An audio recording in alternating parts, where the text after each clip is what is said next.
about anything. So I have seen hyena feeding on lions, and I spoke about it with those coalitions and the fighting. We did have those males feeding on one of the males that they killed, and I think that was purely a dominance display and a sign of aggression. It was not for food, not at all. I think because they fought and they killed this lion, they actually eventually ended up eating part of him. They didn't finish it, but they ate part of him and then moved on again. But generally speaking, other animals will not come and feed on a lion. The only thing possibly is hyena. And so yeah. I'm trying to think of if I've ever seen vultures feeding on lions. Not that I can think of, but I'm sure they would. Possibly, vultures also. They just feed on carrion, so anything dead.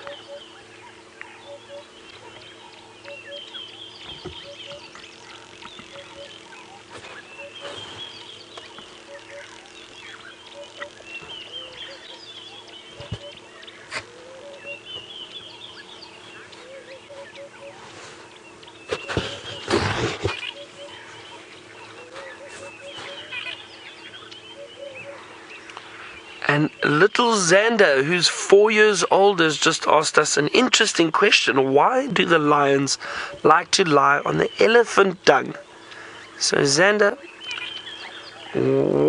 usually, and I think I was going to say maybe it's a comfortable pillow for them, but no.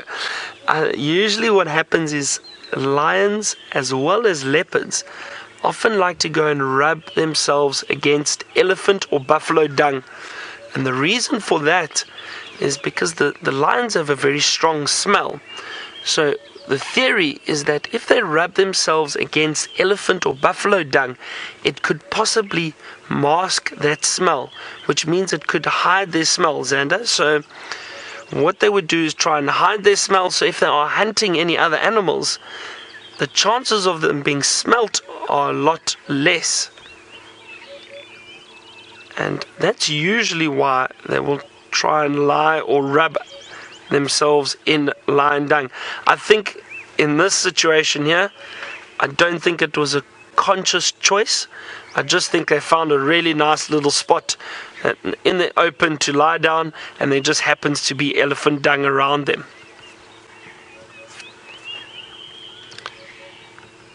Thank you, Zonda. It's so nice to have our young viewers watching and enjoying these animals with us, and hopefully learning something along the way.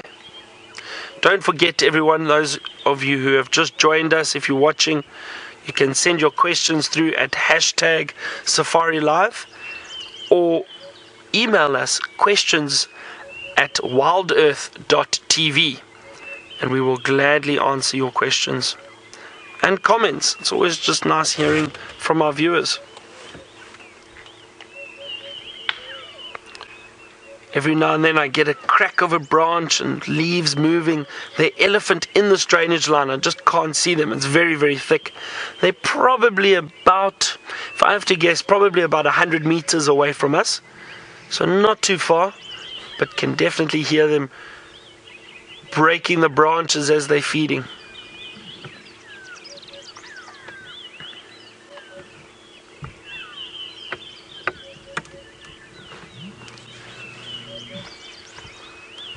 This has been a great morning. We heard these lions I was speaking about it earlier, but we heard these lions calling this morning. We first initially just found a male and female, and then drove around and was surprised and very fortunate to see the rest of the pride come out and start running around with the cubs, and they were playing for a little bit, and then they've gone down to settle down, just resting. They've probably been moving around for most of the evening, so they're trying to conserve their energy, and they'll probably move around either later today or maybe early evening and early tonight, start moving around, possibly try and hunt if the lionesses feel like it, if they are hungry. This is just such a lovely sighting. We're going to sit here a little bit longer. And while I do that, my friend James is back and he's on drive. I'm sure he's enjoying it. Let's see what he's up to this morning.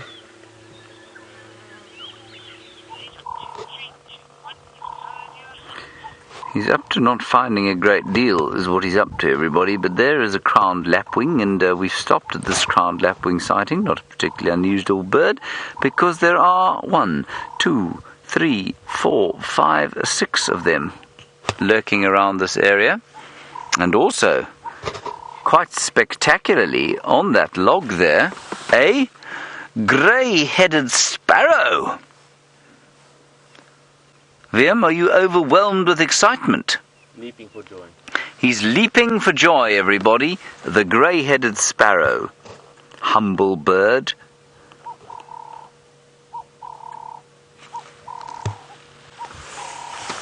Now he, much like those starlings and arolas that we saw earlier, is hoping to find a hole to sit in and have his babies, or her babies.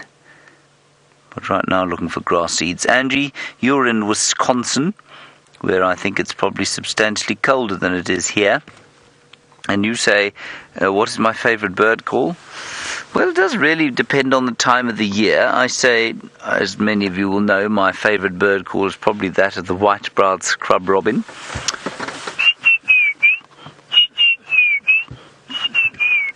Mainly because it just reminds me of, I've told the story many times, but I'll do it again. It reminds me of living in the city when the Cape robin was the only thing that I had of the wilderness, and used to sit on the garden, tap outside and call, and that always reminds me of that.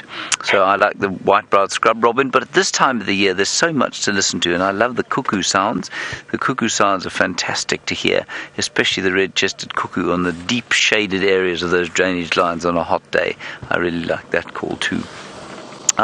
Here are some people driving at great speed towards us. Either they think we're a great sighting, or they have something to tell us. Let's find out. Eh? Yeah, ikui. Oh, kui. Radio aitiri ikui. Ele Martin. Ila. Taiwan. There's a leopard there, everybody. Our radios, I'm afraid, do not work. But there's a leopard just down here, apparently. What's he going to show us? I think, you know what, he came to tell us. He came to tell us, I think, largely because he saw us sitting there looking at a grey-headed sparrow. That's very kind. This is fantastic. And I think it's in Kanyeni. He seemed to indicate that it was the one that had been hurt.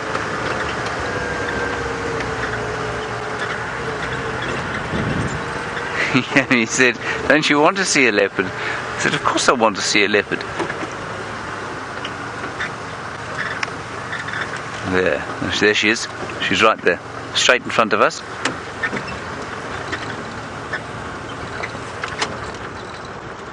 Oh, wow.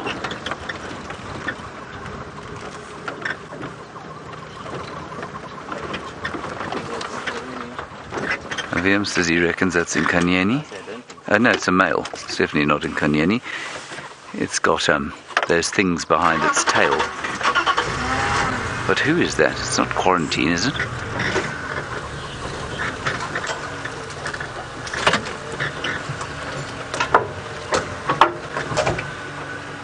Hey, man. Io, okay. They say it is quarantine, everybody. He's starting to be quite territorial. Just get out of the way.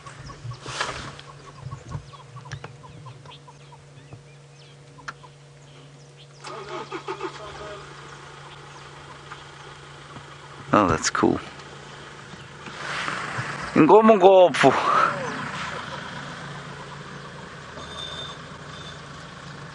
Oh, this is fantastic. Now look, this is very territorial behavior. He's not coming up on his 4th birthday. That'll be in December. And so he's just about ready to set up a territory. His brother, I think, is already almost territorial down sort of on the Sand River, around about Londolozi Mala boundary. We'll follow him through here.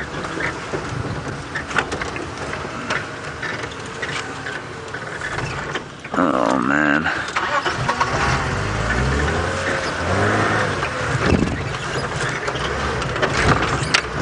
Hold on tight, everyone.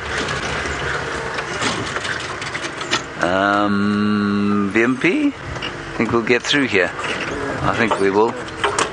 Watch out, everybody. Watch your heads.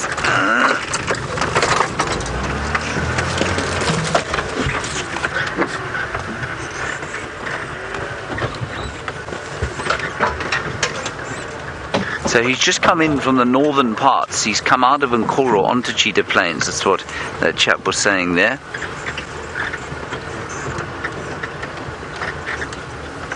Oh, this is great. Okay, I'm just going to go a little bit quicker so that we can get through here and we'll get a view of him now.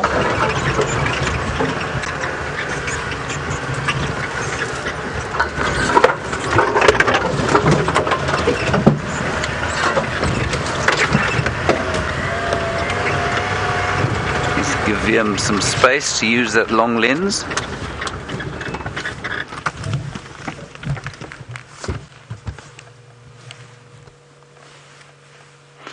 Now, apparently, quarantine male leopard has got a pound sign underneath his, I think it's his right eye. I have never been able to see that. But maybe if he settles down, which I think he will at some stage.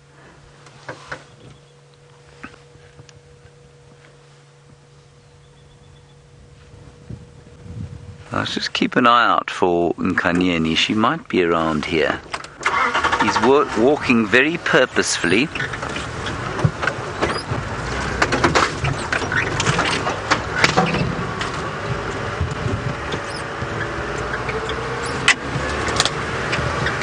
And he's following the line of this sort of short drainage, that old shallow drainage line along here.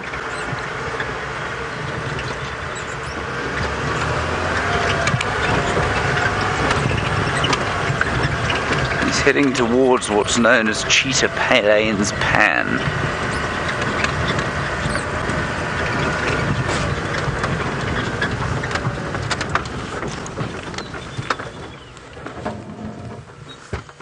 Let's see what he does now.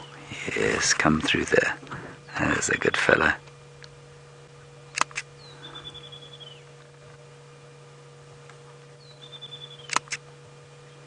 Isn't that cool?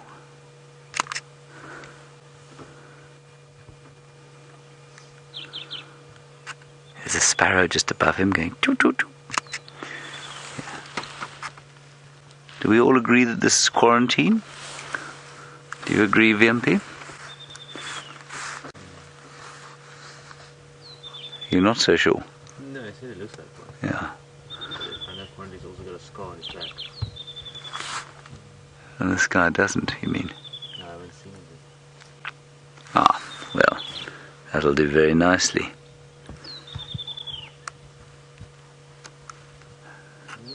Sure. I'm not so sure either.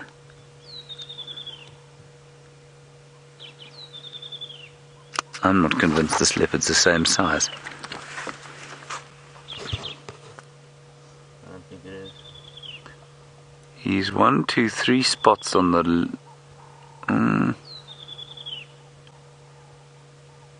could be considered 3 on the left. And a very distinct scar. And he's 2 on this side. Louise, I think I'm obviously not getting your comms at all at the moment.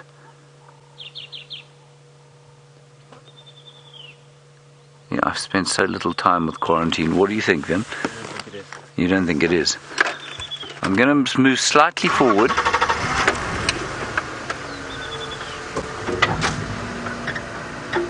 I think this leopard's too small.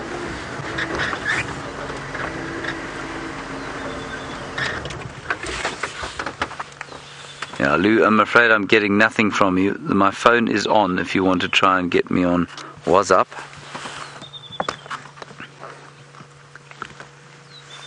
So everyone, we do have some problems. So we have a message from Louise concurring that this is Xivambalana, who I have not seen before. That's really awesome. So that's Xivambalana, new leopard for me. 3-2 spot pattern. That's quite an unusual spot pattern. 3-2 spot pattern. 3 on the left, 2 on the right. That's fantastic.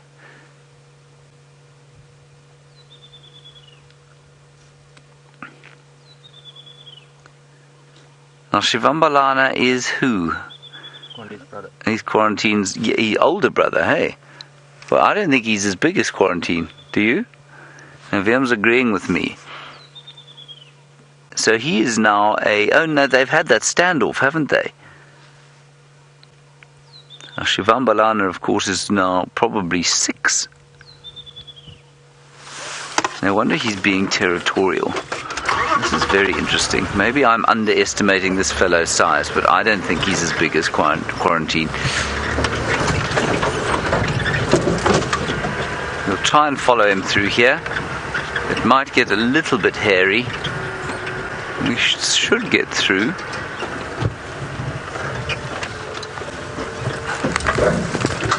Yes, that was pretty easy. Okay, Louise is now communicating via means of WhatsApp.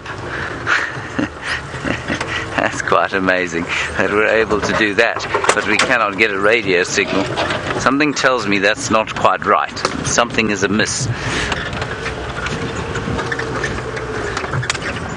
Right. Okay, while we're following through here, we're going to link across to Byron and see what's happening with the lions, and we'll see you when he settles.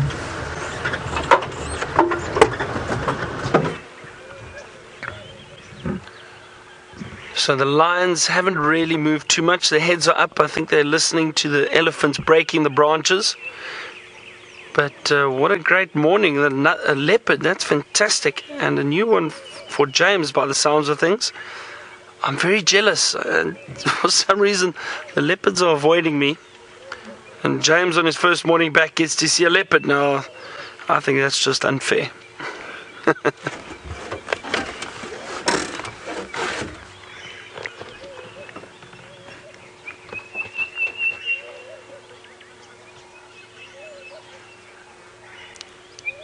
See some heads up, some still down, but I do not think these lions are going to move anytime soon.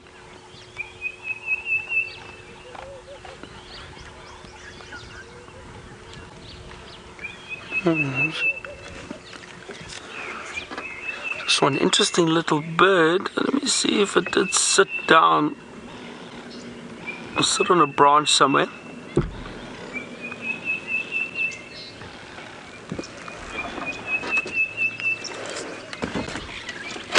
Excuse me a second. Affirmative, you can make your way straight in. I think what we're going to do, these lions, we've been spending quite a bit of time with them and they seem very relaxed and comfortable now. Let's drive on and see what else we can find. Love to find some more elephant. And who knows what else we can find this morning on Vuyatelo or on Djuma. Lovely to spend time with them and to get to see them moving around and running around this morning.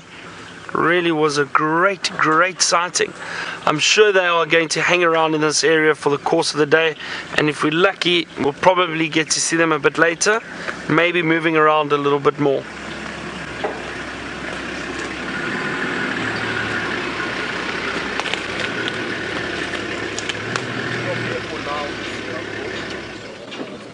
Yeah, you can see they don't look like they want to move anytime soon. And as I said, the wonderful thing is it's actually cooled down quite a bit. This cloud cover's come over and it really has kept the temperature very cool, which is lovely. So I think that'll be our plan. Let's move out and see what else we can find and drive around a little bit more. I think with this cool weather, we might be lucky. We might bump into a few other animals moving around still. Maybe we can find our own leopard. That would be great.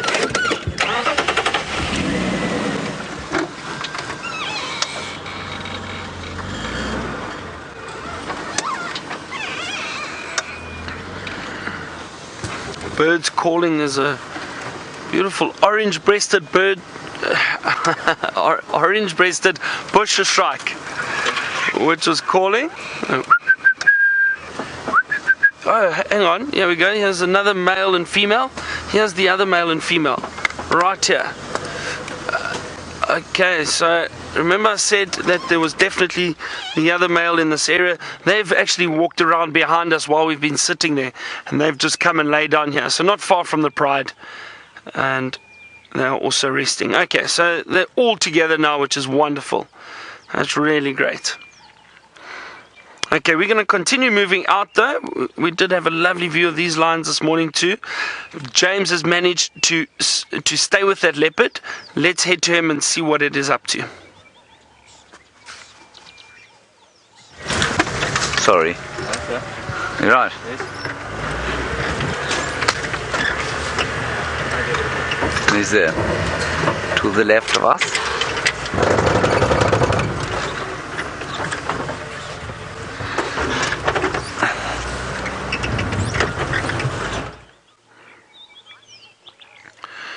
Oh dear, it sounds like James has got a few gremlins on the vehicle, is struggling with these comms at the moment. That's okay.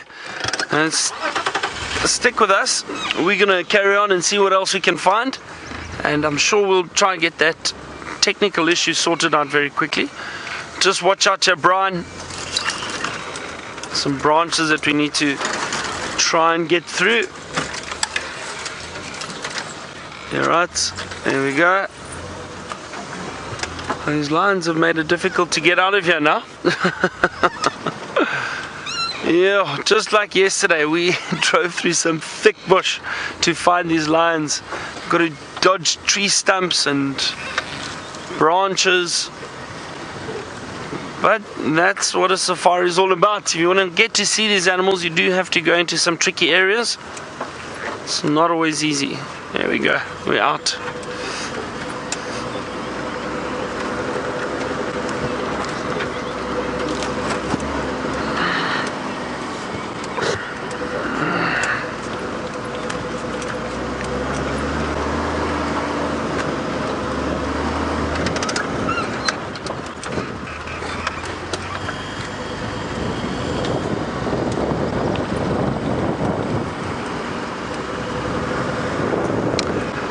Alice from Ohio would love to see a black-headed oriole, and she's asked if we can find one.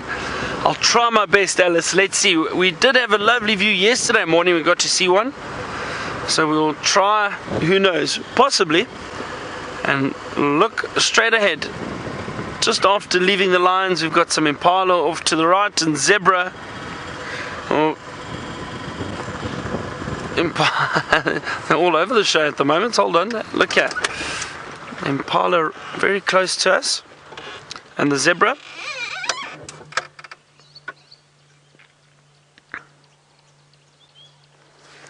So not too far from the lions, but I think they're safe for now. Those lions are very, very content and very happy with resting there.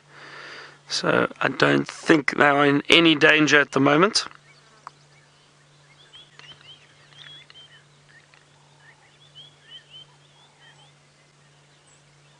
Impala just running through the frame there, past the zebra.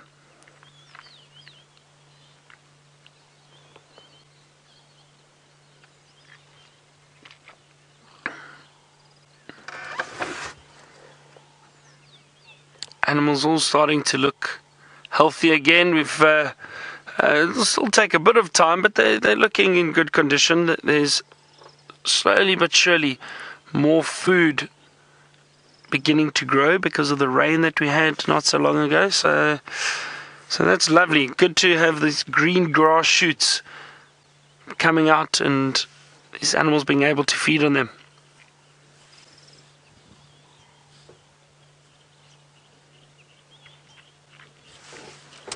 But again, he does try and motivate all of us, which is a lot of fun, and we do all enjoy it. So we try to exercise together. And James is very fit, actually. Don't tell him I said that, but James is very fit.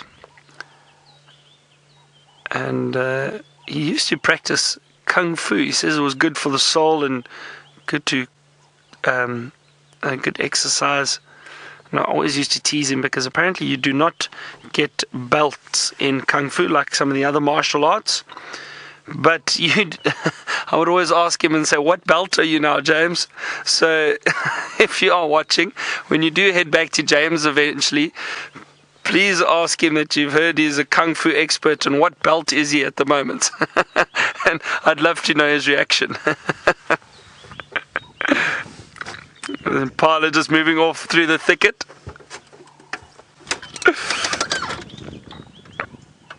And there you go, the zebra.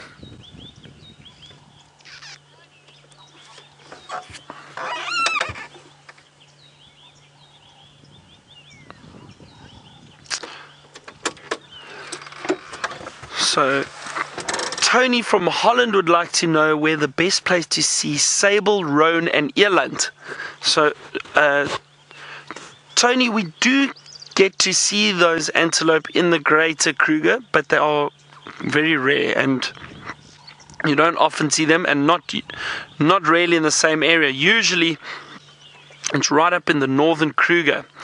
I do know, however, there's a game reserve in Kalahari called Tswalu, and Tswalu, it's spelled Tswalu, and Tswalu is probably the best place to see those antelope. They are all there and you see them regularly. So sable, roan and eland are all found in that area. I actually was on a safari there recently with guests and we got to see all those antelope.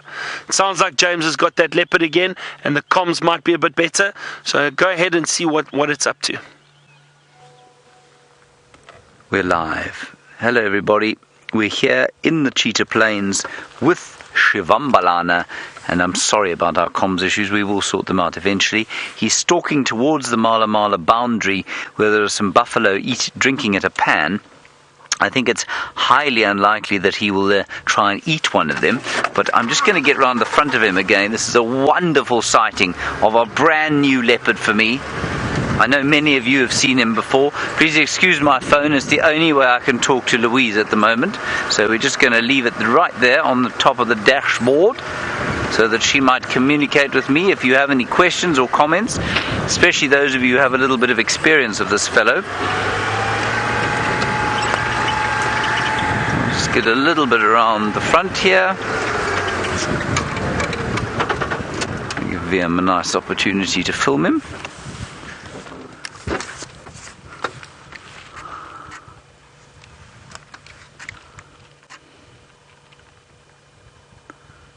He's walking straight towards those buffalo.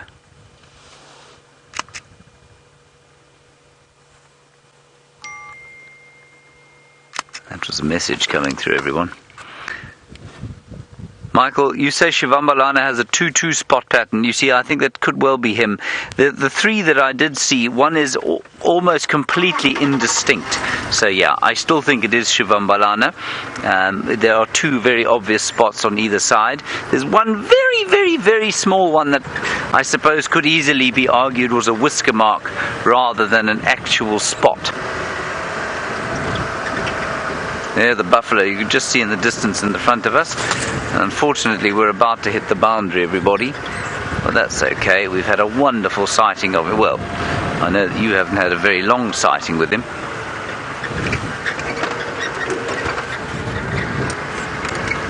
He might come down to this water here to drink, so let's take a chance. See if he doesn't.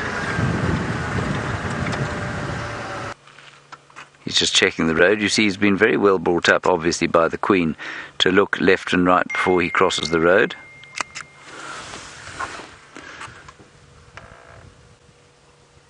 And thank you, yes, Robin, you're just confirming that he was the litter before Nkuhuma in quarantine, born November 2010, which puts him at exactly 6 years old as of 2 days' time. Now, this is not a big leopard. This is not a big 6-year-old. Go on, have a drink.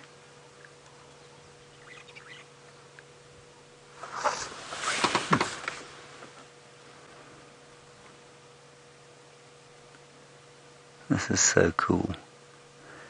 Now, why I say he's not big, look at him, he's just checking to see if there isn't something in that little culvert, is if you look at his head, I mean, when I initially saw him, I thought that's fairly large female.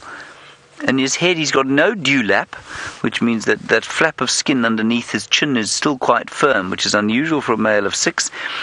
But it's his father Mvula. I think his father is Mvula. Mvula doesn't have much of a dewlap either. And Mvula also isn't very large. But that's him going into Mala Mala, I'm afraid.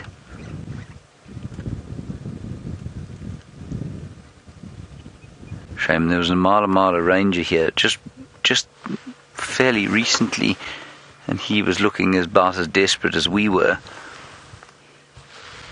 Unfortunately, he's not around here anymore, so I can't tell him. Now, come on, turn around and give us a nice shot of yourself with that beautiful stick in the background.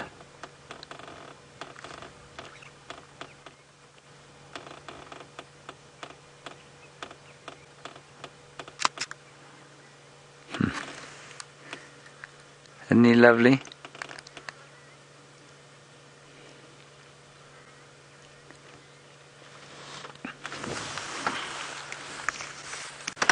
At the end of the lens, Vim.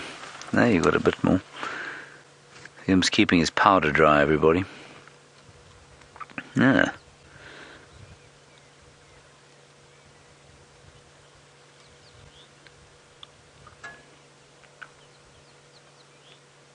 Still got quite big feet, you know. So he'll do a bit more growing, he'll fill out a bit, he'll probably reach his maximum mass at about 7, so only in about a year's time. But I mean, I would call him the territorial male here, probably heading east into Kruger, north into Nkoro, but quite a long way east into Kruger, and of course he's next to Tingana's territory. And I guess this would be the far eastern regions of Tingana's territory. Lacey, you want to know if he has sired cubs before. I don't know for sure, and I don't know that anyone could know for sure, because his territory now covers, I suppose, the eastern fringes of, interestingly, Nkanyeni's territory. I don't know who the father of her cubs is. I don't think it's this fellow. I think it's Tingana as well. If it isn't Tingana, it's most likely him. But they do start breeding around about this time, Lacey. As soon as they become territorial, they will start breeding. But because his territory, I think, extends quite a long way, probably south into Mala Mala and east into the Kruger, there could well be female leopards that he has covered there that we don't know about. But he's certainly being very territorial now. He's marking his territory.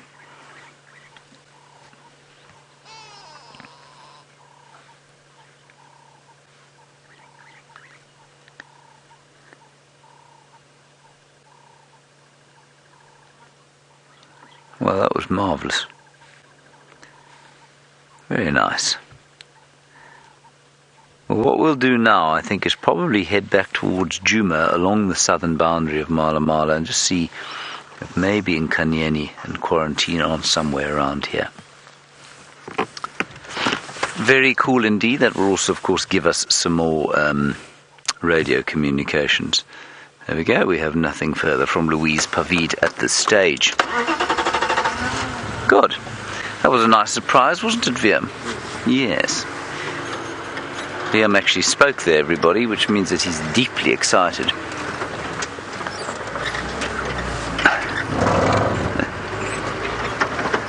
Alright, so we'll head along the southern boundary here and just see if there isn't any sign of those other two.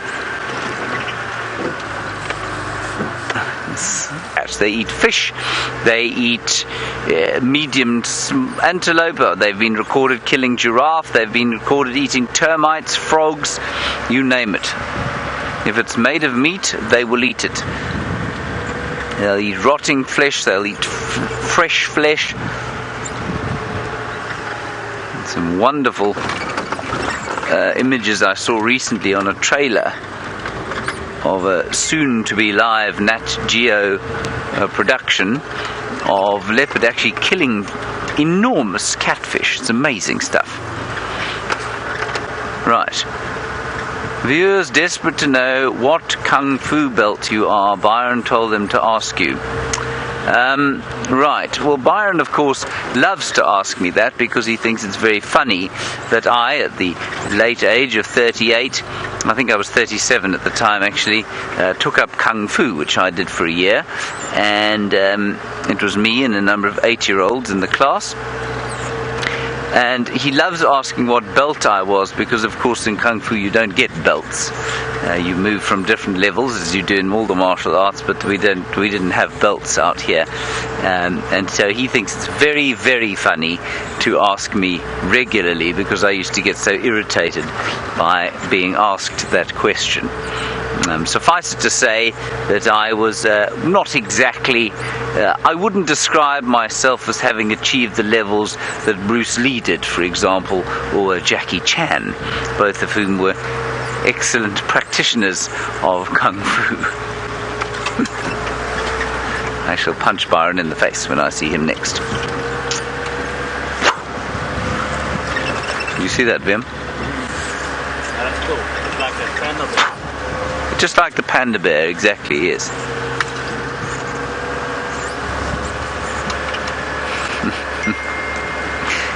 Right, when you rap, pink Byron update. That's interesting. So Byron is pink. Let me just read that to you. Louisa said, when I rap, pink Byron update. Now what I think she means is when I've finished waffling away, link to Byron. But I quite like the idea of Byron being dressed in a pink tutu. So let's go and find out how Byron, in his pink tutu, is doing.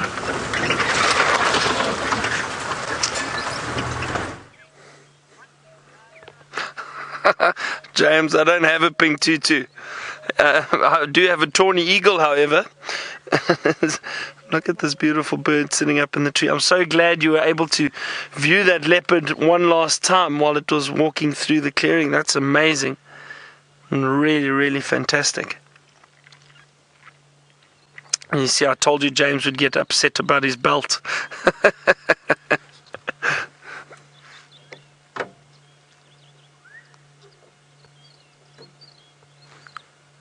It's nice to see these birds of prey around. We've been fortunate. The other day we saw that beautiful martial eagle, which was really, really spectacular. It's my favorite bird. I'm so glad we got to see it.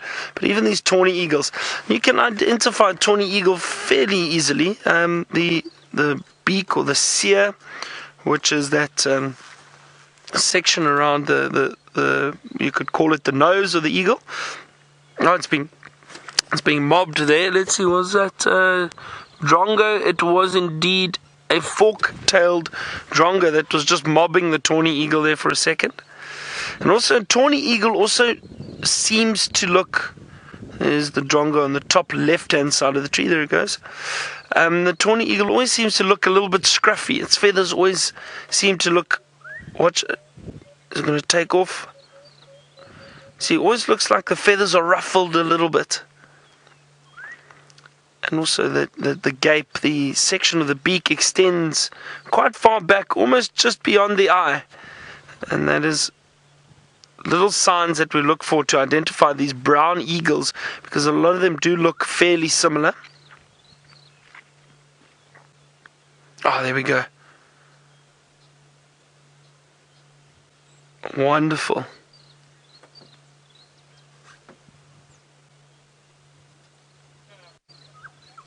That's amazing.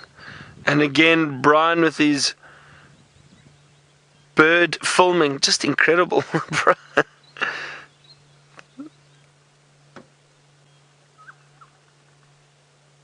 Oh, wonderful. Look, and there it goes. That was lovely. Oh, thank you very much, Brian. That was great. Wasn't that really spectacular? Lovely to see these big eagles and see them take off and fly that huge wingspan. Some of these tawny eagles at the moment would possibly be feeding on termites. They do occasionally go and sit on the ground and feed on termites, and because of all the rain we had, we saw the other day, we saw at least 2 different termite mounds, very active, all the termites coming out and fixing and being very, very active. So these tawny eagles do go and sit and feed on the termites at times. They also scavenge. They'll also go to carcasses, just like vultures do, and they'll go and feed on carcasses. Another eagle that does that is the bateleur. Bateleur is also an eagle that will go and sit and feed on various carcasses. Let's see here.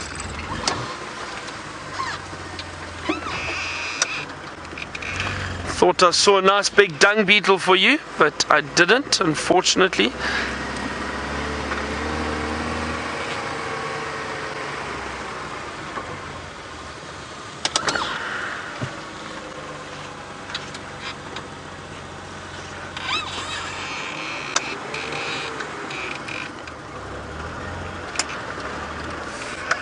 Another young viewer, Aiden, who's 6 years old, all the way from Taiwan, and Aiden would like to know what types of frogs do we get in this area. So Aiden, we actually have many different species of frogs down in South Africa, and the biggest that we get are large bullfrogs. And those are really, really large frogs, and I've never seen one in the wild though, but we do get them in certain areas, certain times of year, especially when we get a lot of rain. You get these big bullfrogs coming out. We also have tiny little frogs that are about this size called painted reed frogs, and these painted reed frogs have got beautiful colors on them, very loud calls. We've got those. We've got banded rubber frogs, which are slightly poisonous. They're black and red, also not very big, but black and red, quite poisonous. We also have another little frog. One of my favorites is called a bubbling casina, and the bubbling casina has this wonderful call. It sounds like little bubbles popping. I actually can't make that sound. Oh, hang on. Brian has got something here that he'd like to share with us. Ah, there we go. Listen to this, everyone. Now, these are frog calls, Aiden, that we can hear. So can you hear what sounds like bubbles popping there for a second? There, that. Those are the little bubbling casinas. This very high-pitched sound that you can hear. Those are the painted reed frogs. Brian had a recording and he obviously saw firefly as it flew while listening to the frogs. So that little bubbling sound of the bubbling casinas and that high-pitched squeaking that you could hear non-stop, those were the painted reed frogs. Incredibly loud, but what a lovely little snippet of sounds. Thank you, Brian. So Aiden, many different frogs, and what I'll try to do is maybe over the next few days or weeks while we get more rain, go sit near a waterhole and listen, try to record more of those sounds, and maybe see if we can't get some pictures of frogs to show you.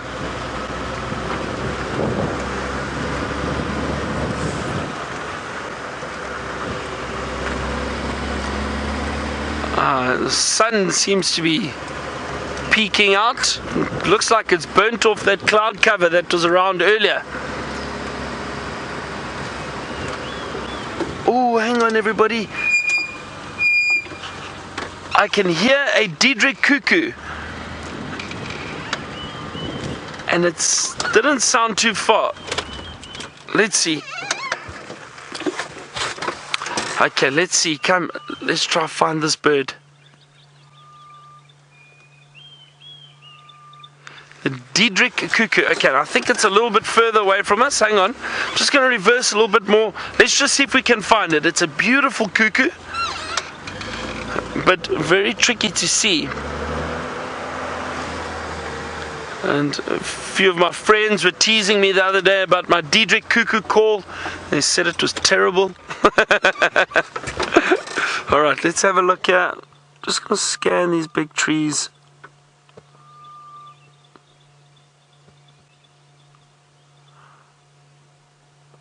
And it has stopped calling, so I can't hear which direction it was in now again. But let's just wait here for a second or two.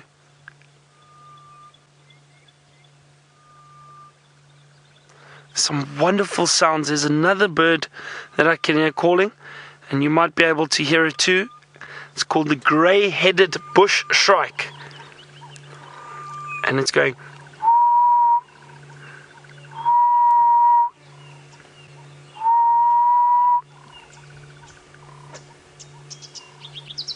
It's now stopped, but I'm sure you all got to hear that.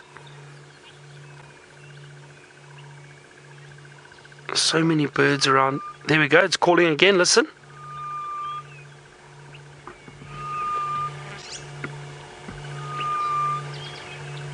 Can you all hear that?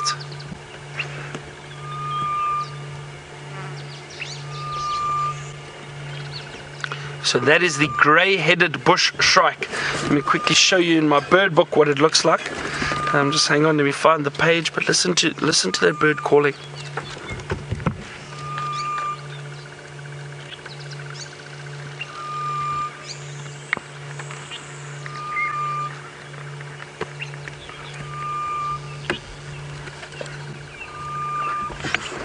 Wonderful sound, and sometimes those birds can call for ages. Just having a look here quickly. Grey-headed bush shrike.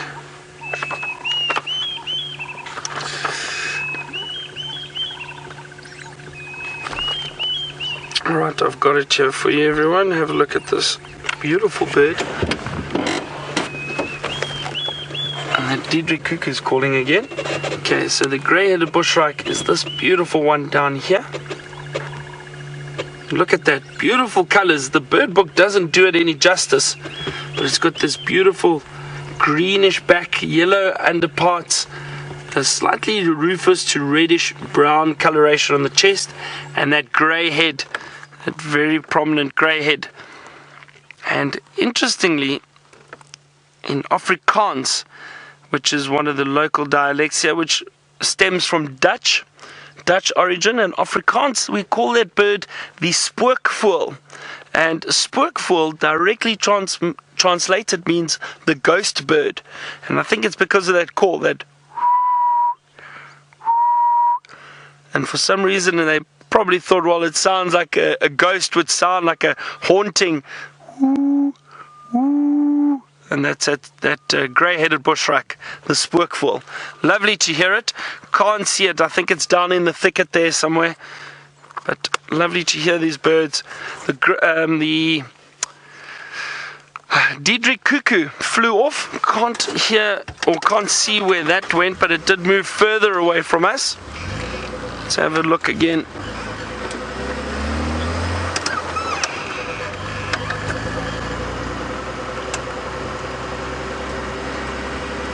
Jenny just said she thinks the grey-headed bush shrike sounds like a squeaky hinge. Yeah, possibly that. Perhaps. Just listen out in here if we can't hear more birds. Try to find some of them.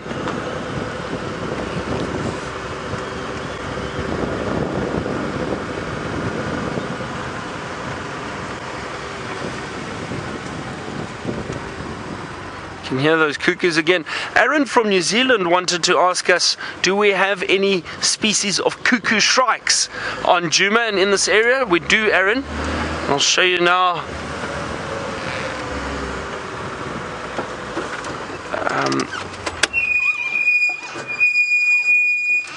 The brakes this morning sound almost like bird calls. I'll show you exactly which cuckoo shrikes we get here. The only one I've really seen in this area, Aaron, are the black cuckoo shrikes. Let me just find in the book.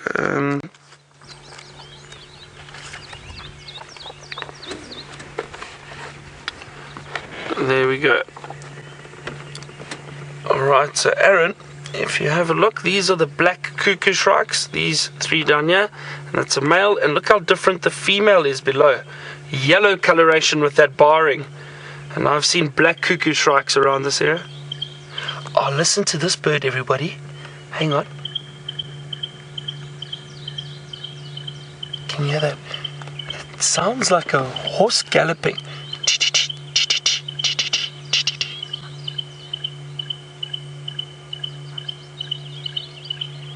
Can you hear that?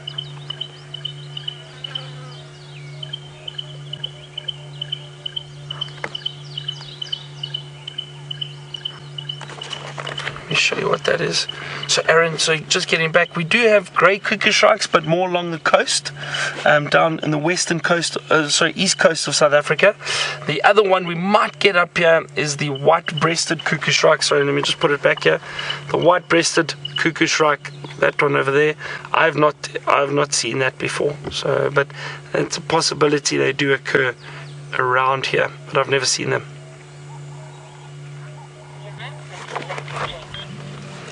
And let me quickly show you that other bird that was calling now, the Steeling's barred wren warbler, or Steeling's wren warbler. I'll show you that one.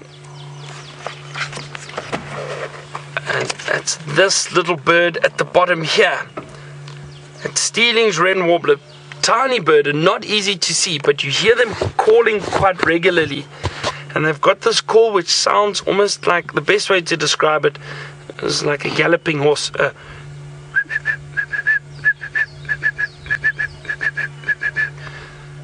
And that's my attempt at the Steeling's wren warbler. So that was what was calling over there. I'd love to see one. I haven't seen one for ages. Anyway, let us continue. I'm enjoying the birding, but James has got something a little slower to show you.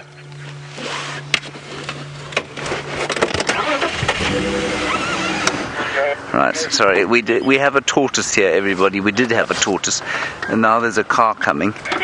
There it is, over there. I'm just going to get off the road for this car, and then we'll have a look at the tortoise.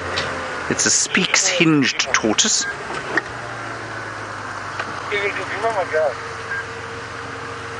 Oof. He nearly hit it. Okay, well, there it is. Speaks-hinged tortoise.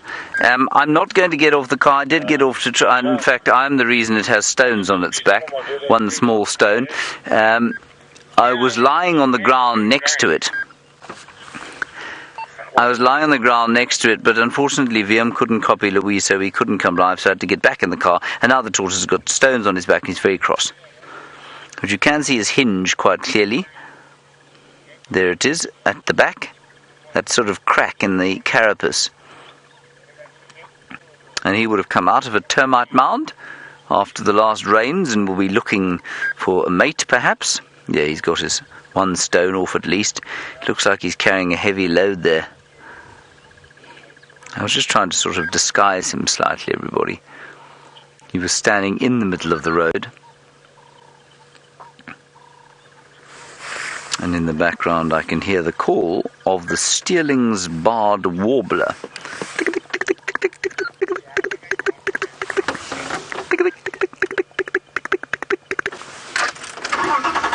Let's carry on. We're on the Cheetah Plains driveway, so we're heading back towards Djuma now. Yes, and I think this cloud is going to burn off.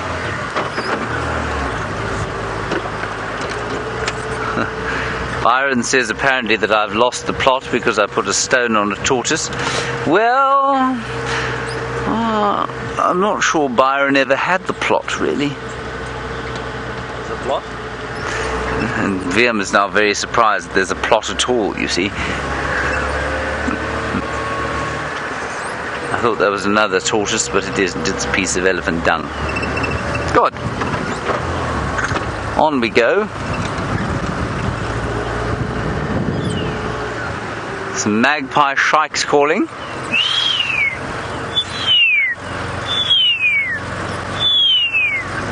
it's turning into a rather peaceful morning. I'm so pleased to have seen Xivambalana. Does anybody know maybe A, who his father was? I'm going to guess it was Mvula. And B, why it is that he is called emerald spotted wood dove. I don't really understand why you would call a leopard emerald spotted wood dove. That's what Xivambalana means. And there's a lovely Shangaan saying. I remember I was on walk with Herbert at the time that Brent found Xivambalana on Cheetah Plains there, and he explained to me there's a wonderful Shangaan saying, and it's Shirila Xivambalana.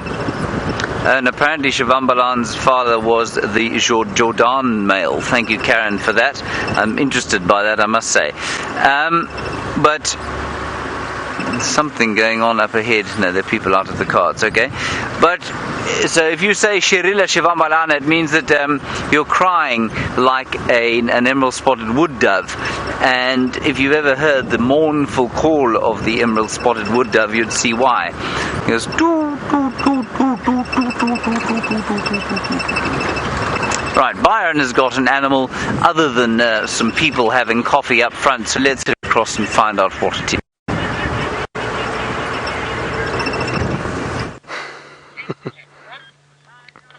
We've got a little warthog. Look at that.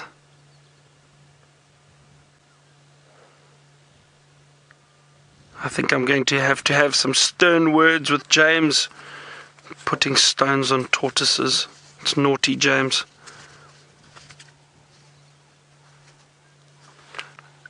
Oh, this is wonderful. This little warthog is very relaxed, very comfortable with us being around here.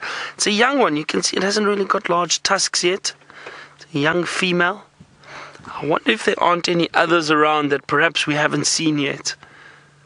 It's unusual to find a young female by herself. Let's have a good look here.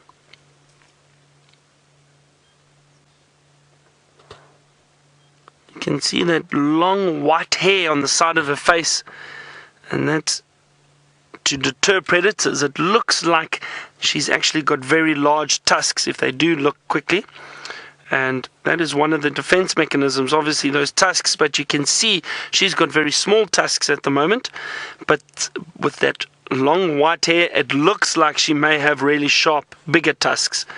So predators usually think twice about hunting these warthogs because they are powerful and they can do some serious damage with those sharp tusks.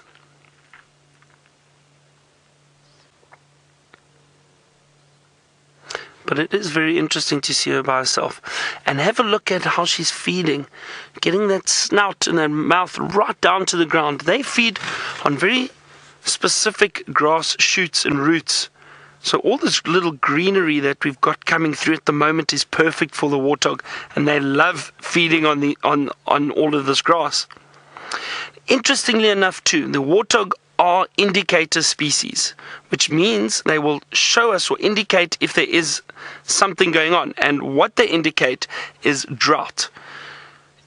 In times of a serious drought where you've got no food left, the warthog are one of the first animals to start dying.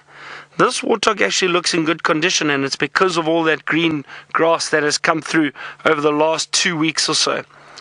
So if your warthog population is healthy, generally the rest of the animals will survive. They'll lose condition, but one of the animals to die first in a drought is a warthog. Oh, that's interesting.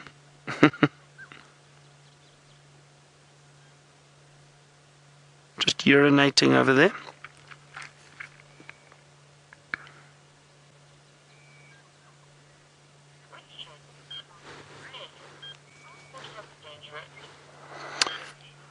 Ray wants to know, are warthogs dangerous? Ray, I wouldn't consider them to be dangerous. I mean, if I had to jump out now, that warthog would run a mile, and they'd be very, very skittish and nervous of us. But what happens, and let me see if I can find a termite mound. Let's have a look over here quickly, Ray. Let's leave that warthog. She's moving off. Lovely to see her though. But I want to explain something quickly, Ray. Give you an idea of why I say they're not necessarily dangerous, but potentially can be. So if we have a look at this termite mound, just over here, let me jump out quickly for a second. Now, Ray, what happens is the warthogs, they burrow in these termite mounds, abandoned termite mounds. They use them as den sites or places to rest and sleep. So they'll go down in the evenings. Now, if I have to have a walk over here, so there is actually a hole on the side of the termite mound. You can't see it from the angle, it's just on this side. I'm just going to have a quick little look here. Yeah. So when you're walking through the bush, if you come across a termite mound like this, you never actually walk in front of the hole. And the reason for that is because what the warthog do is they actually reverse back into the burrow so that those sharp tusks are sticking out. And what happens is if they feel threatened, if they come across or hear anything threatening around the front of the burrow, all they do is they shoot out. So because they've reversed in, they're able to come out very quickly. Now you can imagine if I'm walking here and this warthog comes straight out the burrow, they'll easily break your legs. They are so powerful. And with those sharp tusks, they'll cause a lot of damage. So always, when you're walking through the bush, never walk in front of a termite mound, or not a termite mound, but a burrow. Any burrow, because you never know what's in there, and if there's a warthog in there, you can do some serious damage. And as I say that, I'm going to head back to the vehicle because I see some buffalo staring at me. They've just wandered through the bush. We'll show you them now. And there they are. So you've always got to be aware when walking around. Even when we jump out the vehicles here, just have to look very carefully.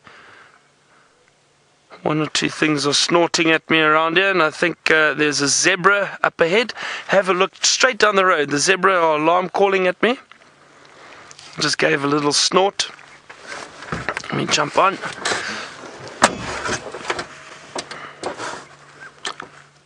And then let me show you these buffalo just behind me. So they were busy watching me while I was walking around their termite mound. I could hear them, but I couldn't see them. And I knew there was something back there. And that's, one of the things you need to realize when you're walking through the bush, tracking animals, you don't always just rely on your eyesight. Your sense of smell, your hearing, all of that are very important tools to use when walking through the bush. There we go. Look at these buffalo. Right here, not far from where I was. But I was far enough that they didn't feel threatened. They probably saw me. They stopped and had a look, and now they're comfortable again because I got back on the vehicle. And with most animals, as long as they don't feel threatened, if they see you and you've got a decent amount of distance between you and them, then they're comfortable, then they'll carry on moving on.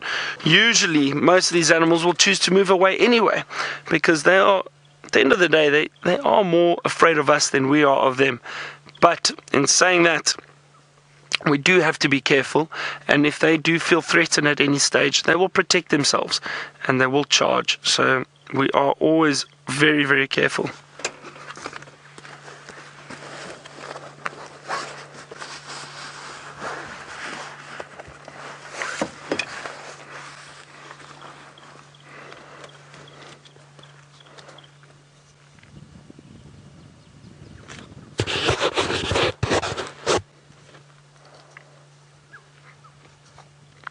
I can hear one of those very loud Coqui francolins, and we had such a beautiful sighting of one yesterday afternoon. I hope most of you got to see that, but that was one of the highlights because you don't always see them. You can hear them, but they are well camouflaged and very shy birds. They tend to run around on the ground in the thickets. It's not always easy to see them. I can hear one calling. It's probably just a bit too far for you to hear, but they are very, very loud. There come these buffalo. These look like some females. Their horns are much thinner than the big males. The males get that very large boss, that middle section of horn. And these are just a group of females, small group of females. It's interesting. Usually the females move around in big herds. So I can only assume what's happened is maybe this herd or this group have just split up from the herd, but I'm sure at some point they'll probably meet up with the rest of the herd again. So nice to see the buffalo. Nice to stop and get out and stretch their legs a little bit too. We're going to leave this buffalo, continue our search for other animals and birds. James has got something with a white ring around it.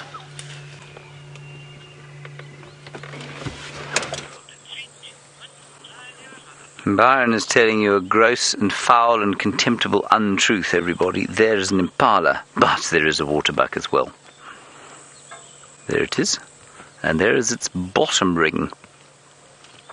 Now the cloud, as fast as it came in this morning, has disappeared.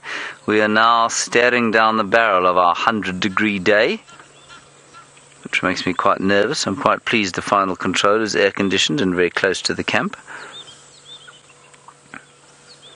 And that impala just continuing the tradition by going to the loo in front of me as soon as possible. Well done. Now, of course, we're getting to the time, everybody. I would say in a week or two we need to have a guess now, for everybody needs to have a guess, as to when we are going to see our first baby tiny little impala lamb. But these females are now starting to look rather heavy. The ewes. I'm going to go with my brother's birthday, the 7th of November. What do you think, Vim? For fathers? Yes. The 7th would be early, but I'm going to go for it anyway. Right, Vim's going for the 20th. We'll get Byron to have a guess. I think the 20th is probably more likely, but I'm still going to stick with the 7th. There's another cuckoo. There's our 5th cuckoo of the day. That was the class's cuckoo going, Makey, Makey. Have you had enough of these antelope, Vim? Okay, let's go. Wendy's starting to give more uphill, I'm afraid. Vim says she was fine until I sat down in her. Oh well. Ooh, it was a pygmy kingfisher. Did you see that? Little missile of blue and copper went into the bush there. Very high speed. And of course the woodland kingfisher, which came back on the 16th of November last year. And you will note is not back yet. Many of you thought it would come back in October. Well, you've got 2 days left.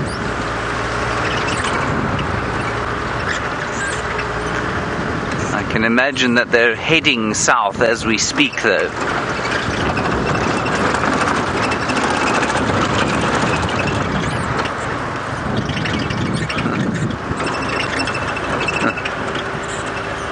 Hello, Lynn. In Ontario, you say you were looking for synonyms for recalcitrant, which basically means unmanageable and sort of not particularly poorly behaved. And you say, what about willful, Wendy? Well, I do like the alliteration, but it kind of gives the impression of kudu. That absolutely got terrified by the sight of Vim. Yes, you do have that effect on antelope, Vim. He's a young bull, probably about 4 or 5 years old. And you can see that there you can see the purpose of that chevron there under the eyes. It just helps break the outline a little bit. Various fangled theories about those stripes reflecting light into the eyes because they live in thick bush. I think those are all absolute nonsense. Oh, quickly, Byron has got a spider hunting wasp.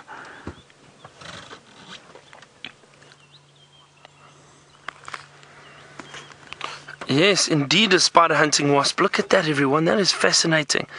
Just spotted it flying around and it landed on this little shrub very close to us. And you hear them often, but it's difficult for us to show them to you because they do fly very quickly.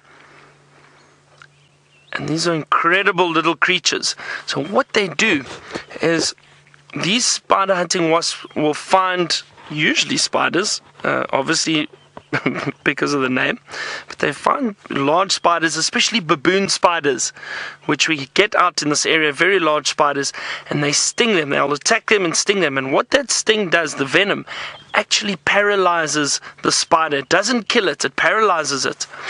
They then drag that spider, and sometimes the spider will be as big, if not larger, than the wasp, and it will drag that spider to an area where it will either bury it slightly or hide it. And what it does then is it lays its eggs. They just jumped still around that bush. There we go. Again, amazing, Brian. And that spider hunting wasp lays its eggs on and around that spider, and then what happens is, as the eggs hatch, the larvae have got live food to eat. So it's a bit cruel, but again, it's nature, and it's incredibly fascinating. And these spider hunting wasps, I actually saw one a few weeks ago, about 3 weeks ago, 4 weeks ago. Actually saw a nice big spider hunting wasp one evening dragging a large baboon spider across the road. Very interesting to see. With some zebra and wildebeest in the area too. They've just moved off. I think I might still see a wildebeest. No, looks like they've moved off a little bit into the thicket. Let's see what else we can find. Also, just still checking the road very carefully. Any tracks, any signs of predators that may have walked through here.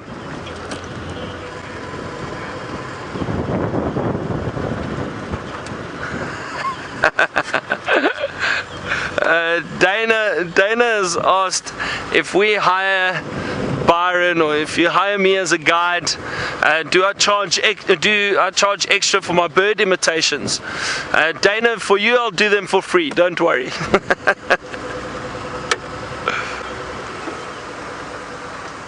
Oh dear, lilac-breasted roller right next to us. He's just flown up into the tree. Oh, beautiful. Fantastic. He was sitting on a branch right next to the road, and I saw him a little bit too late. I was watching some starlings which are around here too, wattled starlings. But have a look at the lilac-breasted roller. And this is nice and close. Look at the blue and that lilac or slight purple coloration, the white, the black. There's a bit of green in there somewhere too, I think, on the back. But those bright blue and then almost a turquoise color underneath. James will probably be very impressed that I said turquoise.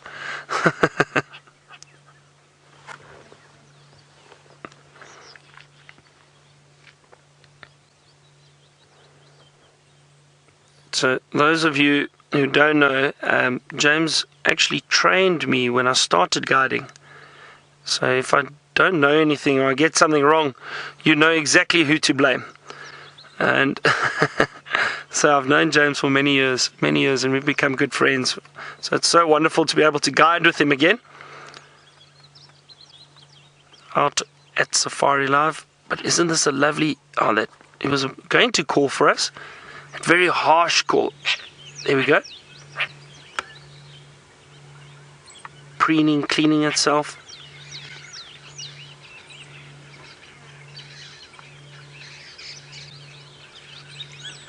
Oh, look at that blue. Wow. How vibrant is that? That is incredible. Sunning the wings a little bit. That's interesting.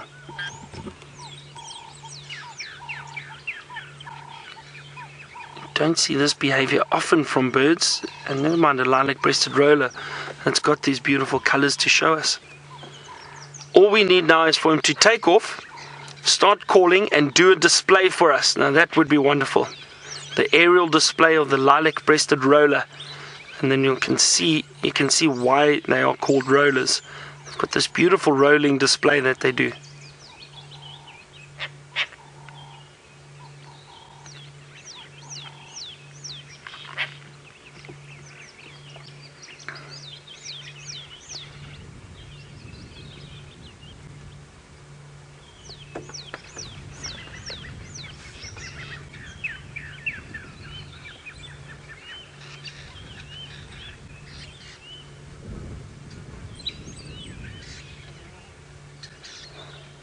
It's nice just sitting listening to the different birds. I'm just hoping this roller calls for us again.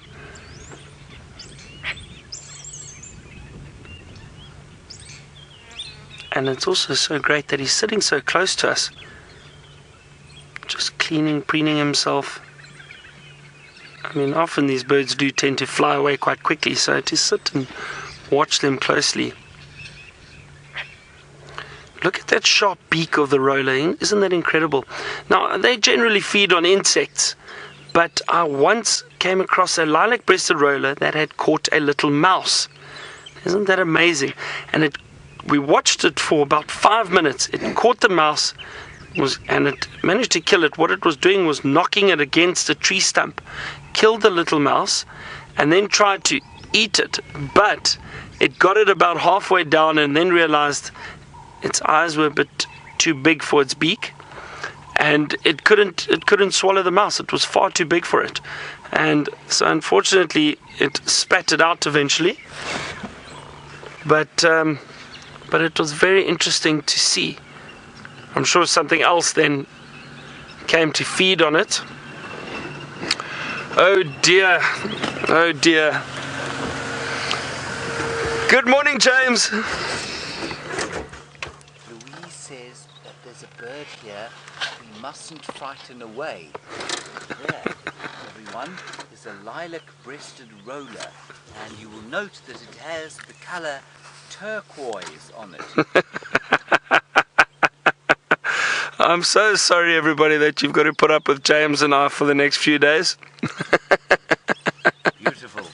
Byron, did you know it had turquoise on it? I did. That's why I said it's got turquoise on it. Did you say that? Oh, James. Oh, there's an amazing thing. Fantastic. Good. Oh dear. And Byron, while we are looking at you, could you give us an update on Brian's heat stroke? Is he? Brian, I've watched Brian. Brian said he was feeling a little under the weather, and I've watched him, and I've made sure that he has been drinking water. Okay. So I think he's okay. You know, team player and all that. Yes, he is. Brian, you okay? Are you? I'm alright. He's getting. I'll get by. That's good. I keep looking at my monitor to see what Brian's looking at, and then I realise the camera that's looking at me is over here. All right, Byron, are we going to carry on, I think? Which way would you like to go from here? I think I shall take the eastern link. The eastern link, we will go the northern link then. Fantastic. As you were, see you later. Goodbye, James. Cheers, Jim. Bird is still there, Louise. I didn't frighten you. And there goes the lilac-breasted roller. James has now frightened it away.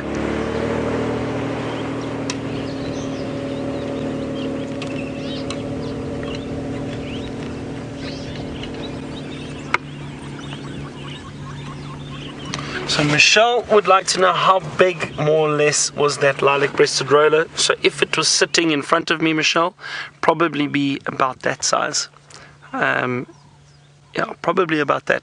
With the extent of the tail, I think the entire length of the bird probably about that size with the tail. So, but the actual bird is only about that size. So not a very large bird. Lovely to see it. It's flown off now, so let's carry on. Let's see what else we can find. As James said, he's going to go north. We're going to go east.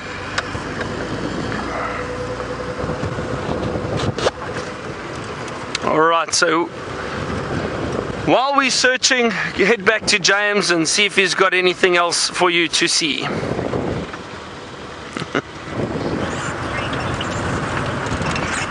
I don't really have anything interesting at this stage, everyone, but we will try and find something of interest along Zoe's road. We've come along here because Herbert had tracks, probably shadow, this morning around here, and so I just thought we'd do a quick turn down here before the end of the drive to see if perhaps she hadn't popped along into this vicinity. There's a lot more green than there was when I was here a week ago. There are dung beetles flying everywhere, which is always such a fun summer sort of thing. Dragonflies and innumerable beetles in my bed yesterday evening. And as I've said to a number of you before, of course, when a beetle lands on you and you're not used to it and you live in the city, you kind of flap about like this. And my sister, who was out from London for my birthday party, well, she a moth landed on her the other day, and well, you would have sworn she'd been bitten by a very vicious scorpion.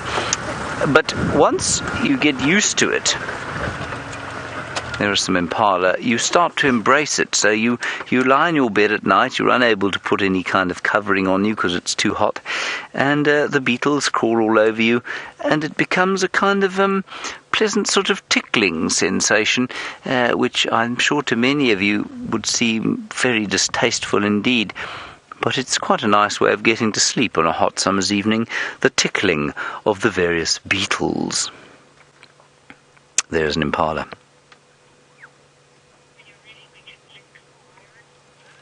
Ah, Byron has a bird.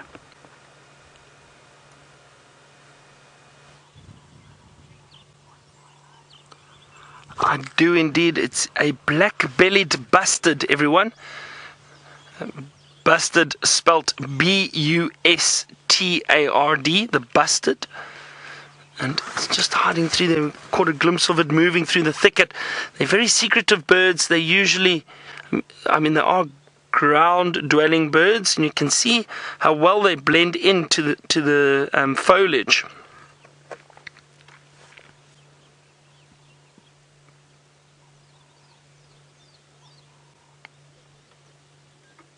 And they've got a beautiful call too, and they do a lovely display.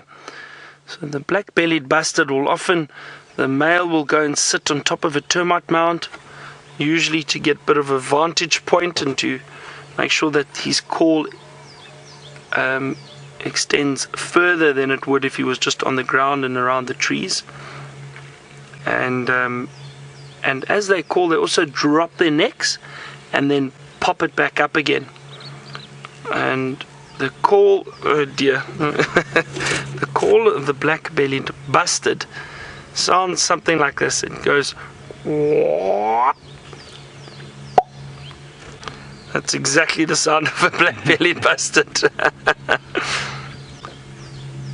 So, it's an amazing sound. So as they go, "Wah," they drop their neck all the way down, and then as they do the popping sound, they shoot their neck back up again.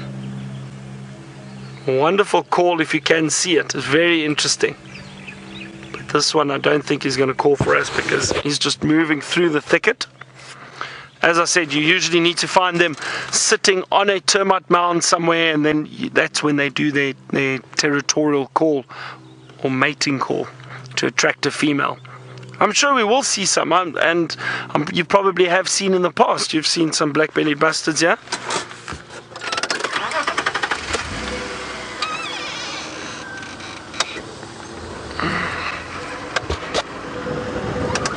Nice surprise.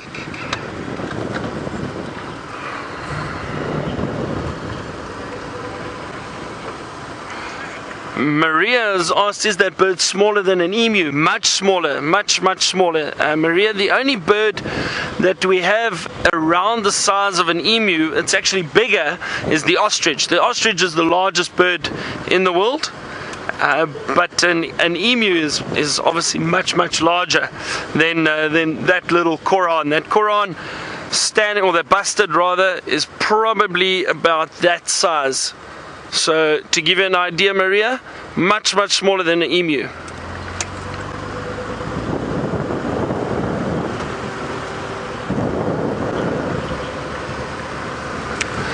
James has something really interesting he'd like to show you.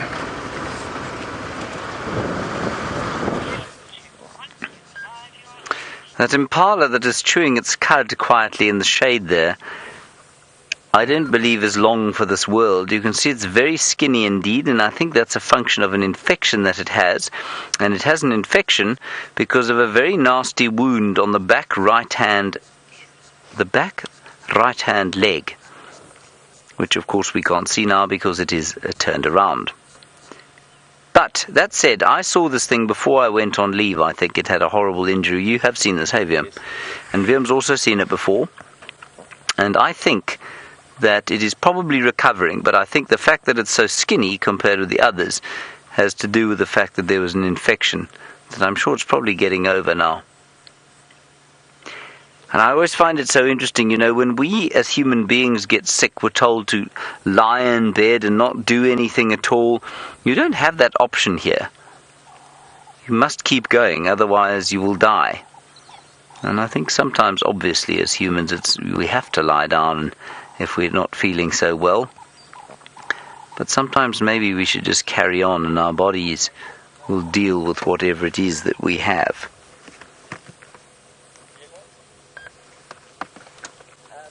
Cool. I'll just try and sneak a little bit forward and see if we can't see that injury, because it's quite impressive.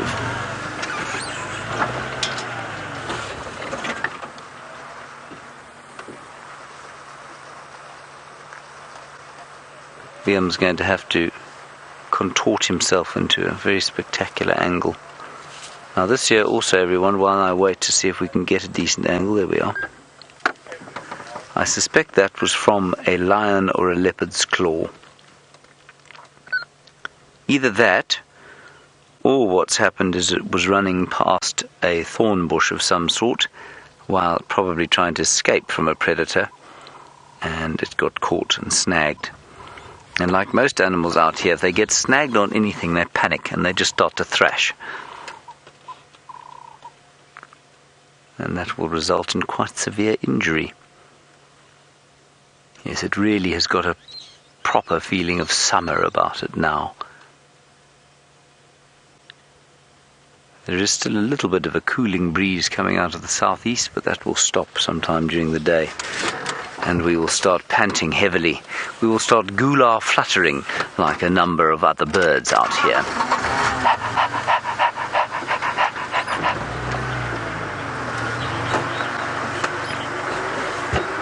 Now, everyone, remember, on the 1st of November, which is in 2 days' time, we will be changing to full summer time, which means we'll be starting the drive at 0500 in the morning, obviously, and finishing at 8, and then in the evening we'll move to 4 o'clock in the afternoon to 7 o'clock in the evening. So that's when the time change will happen. On the 1st of November there will be a blog going on out about it.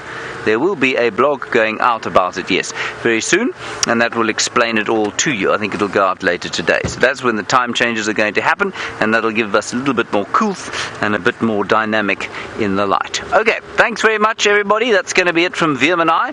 We'll hand you back to Byron for the last few minutes and see you this afternoon at 3:30. Bye-bye.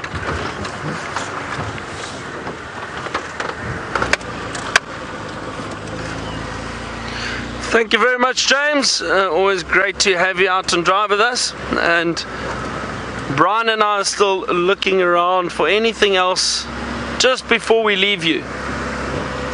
You never know. I mean, on safari you can bump into anything at any time.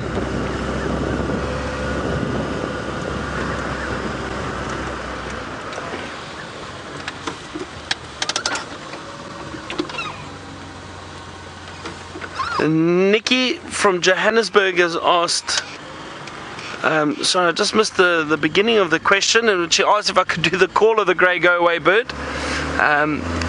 Just see if I can get the rest of the question again from Louise.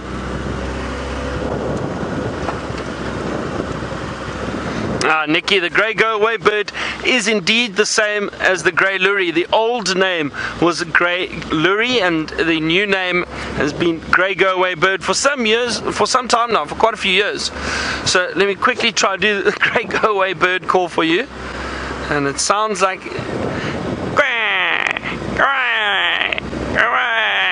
and that's kind of how it gets its name, grey go-away bird. I think some of you are doing this on purpose just to see My bird calls, oh dear. Let's see, and just a reminder everybody, from the 1st of November there'll be a time change.